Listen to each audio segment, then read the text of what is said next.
A ver, una pregunta para empezar. ¿Y si la sociedad, con todas sus reglas, sus conflictos, estas estructuras gigantescas, no fuera algo externo que nos moldea?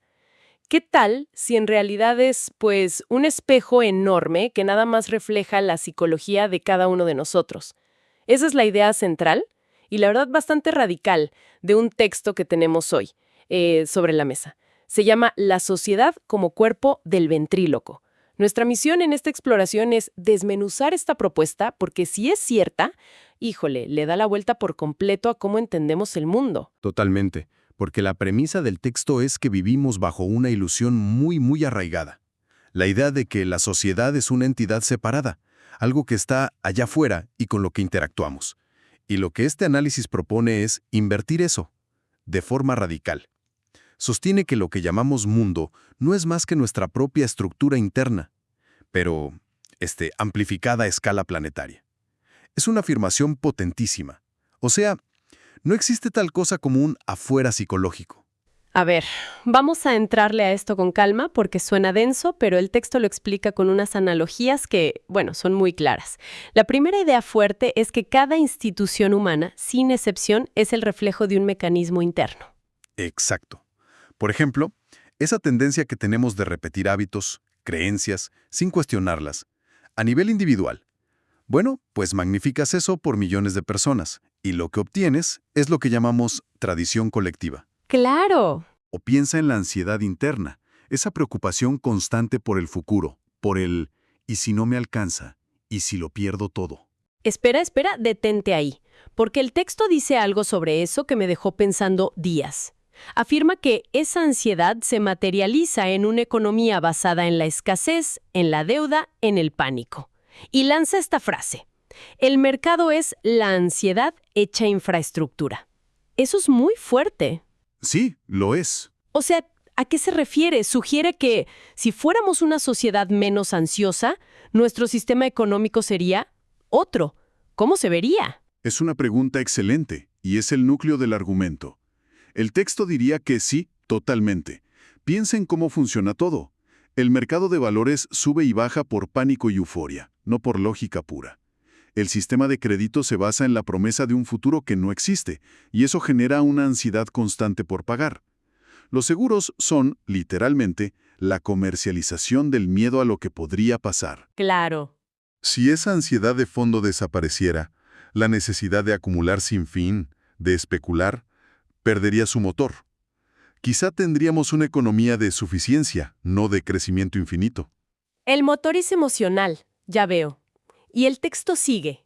¿Qué pasa con esa necesidad casi adictiva de buscar validación, de que nos den like, que nos vean?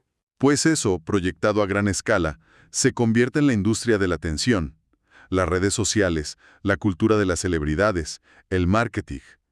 Toda esa maquinaria gigantesca no inventa nuestra necesidad de ser vistos.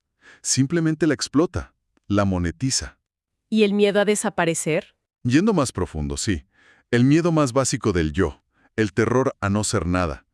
Ese es el combustible de la política autoritaria. El líder que promete orden y control no vende un plan de gobierno, vende un antídoto contra el miedo a la disolución. Y aquí es donde se pone interesante, porque el autor insiste, esto no es una metáfora, no es un como si. Afirma que cada nación es, literalmente, un yo con bandera, y cada empresa un yo con logo. Exacto. La sociedad, desde esta perspectiva, no tiene voluntad propia, solo tiene escala. Es la suma de nuestros miedos y deseos. Fíjate que eso invierte la causa y el efecto. Generalmente decimos, la sociedad de consumo me hace querer más cosas.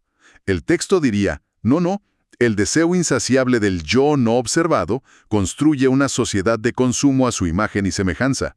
El mundo externo es un espejo amplificado de lo de adentro. Justo eso. Ok, y si el mundo es un espejo, eso nos lleva de cabeza a la raíz del conflicto. El texto introduce un término que la verdad de entrada me chocó un poco, me sonó hasta ofensivo: autismo ontológico. Y esto me recuerda a algo que nos pasa a todos, ¿no? Ves a alguien con la camiseta de un equipo que no te gusta y ya. Antes de que diga nada, ya no es una persona, es un fan de esos. El texto le pone este nombre tan provocador a ese fenómeno, ¿verdad? Has dado en el clavo. Es un término fuerte, sin duda, y el autor lo usa a propósito, para sacudirnos. Obviamente no se refiere al autismo clínico, lo usa para describir lo que llama una enfermedad perceptiva universal, que es la incapacidad de la mente para percibir el hecho desnudo, la realidad tal cual es. En lugar de ver a una persona, vemos una categoría. Exacto. En lugar de escuchar una idea, escuchamos una etiqueta. Es de izquierda, es de derecha, es conservador, es progre. Nuestra mente no interactúa con la realidad, sino con los símbolos que le pegamos encima. Y las consecuencias de eso son brutales. A nivel personal, pues es la causa de la mayoría de los malentendidos, ¿no? No te escucho a ti, escucho lo que creo que representas. Es la raíz del miedo al otro. Exacto. Pero cuando escalas ese mismo mecanismo, cuando millones de mentes operan así, ya no tienes una discusión familiar incómoda. Tienes tribalismo, nacionalismo, ideologías inflexibles, racismo. Y la guerra. Y finalmente, la guerra. Y aquí el texto hace una de sus afirmaciones más demoledoras. Dice, no peleamos por recursos ni por ideas reales, peleamos por símbolos. Odiamos la categoría mental enemigo, que luego proyectamos sobre un grupo de personas. O sea que, según esta visión, la política exterior es básicamente autismo ontológico institucionalizado. Precisamente. Se convierten en naciones enteras que se relacionan no como seres humanos, sino como fichas abstractas en un tablero.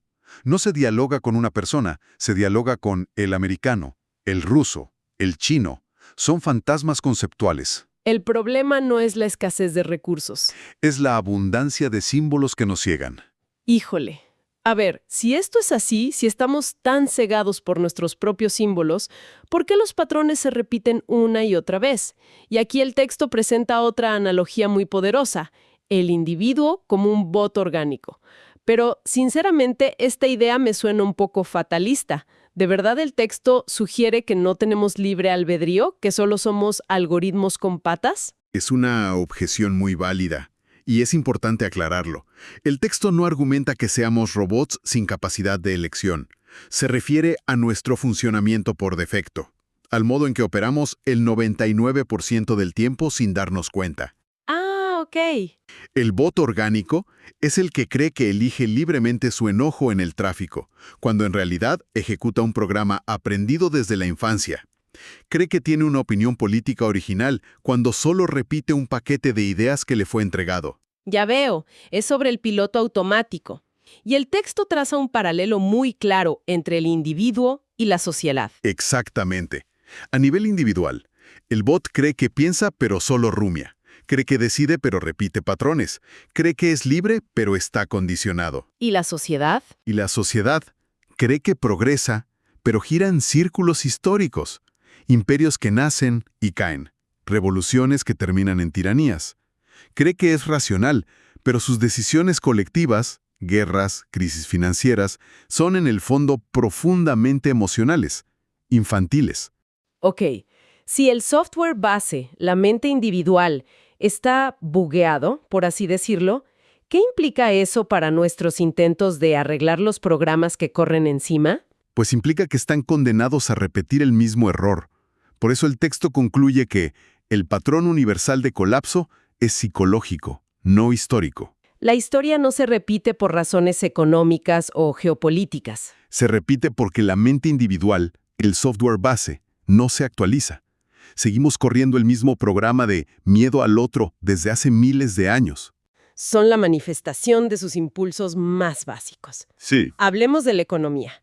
Entonces, el capitalismo no es malo en sí mismo, sino que es simplemente la manifestación de nuestra codicia interna. Más que codicia, yo diría que el texto lo ve como la manifestación del miedo a la no existencia. El yo se siente frágil, temporal y busca volverse sólido a través de la acumulación. Si tengo más, soy más. Justo. Si tengo más dinero, más propiedades, más cosas, entonces soy más.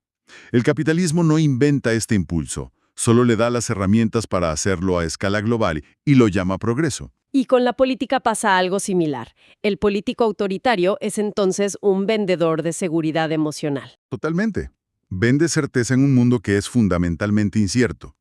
Vende una identidad colectiva fuerte. Somos una gran nación, donde tu pequeño y asustado yo individual puede refugiarse. Es miedo, con bandera. La frase «el autoritarismo es miedo con bandera» es perfecta. Es una transacción puramente psicológica. Y la cultura y la tecnología no se salvan. La idea de la cultura como ruido para huir del silencio me parece clave. O sea, hasta la serie que vi anoche en Netflix es un mecanismo de escape para no estar a solas con mis pensamientos. Desde esta perspectiva, sí. No se trata de que la serie sea mala o que los memes sean malos. Es su función dentro del sistema. La función de ese flujo constante de contenido de noticias 24 horas es mantener la mente ocupada. Saltando de una cosa a la siguiente. Exacto. Así nunca hay un momento de silencio donde puedan surgir preguntas más incómodas como ¿quién soy realmente? La tecnología, en lugar de liberarnos, nos ha hecho más eficientes en nuestra propia distracción. Fíjate que el punto que une todo esto es una idea del texto que dice que todo lo que el yo no quiere enfrentar adentro, lo proyecta y termina existiendo afuera como una industria, una institución o un dogma. Esa es la médula del asunto. La guerra externa es la guerra interna que no hemos resuelto. La burocracia aplastante de afuera es un reflejo de la complejidad mental que no hemos simplificado adentro.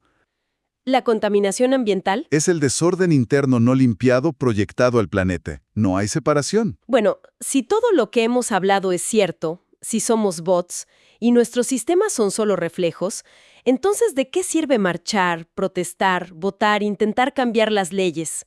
¿Todo el activismo es inútil? El texto es muy directo en este punto. Lo llama la gran mentira de la reforma externa. No dice que sea inútil en un sentido absoluto, pero sí que es fundamentalmente superficial si no va acompañado de un cambio interno. Describe este ciclo de fracaso que vemos una y otra vez en la historia. Claro, el patrón es evidente.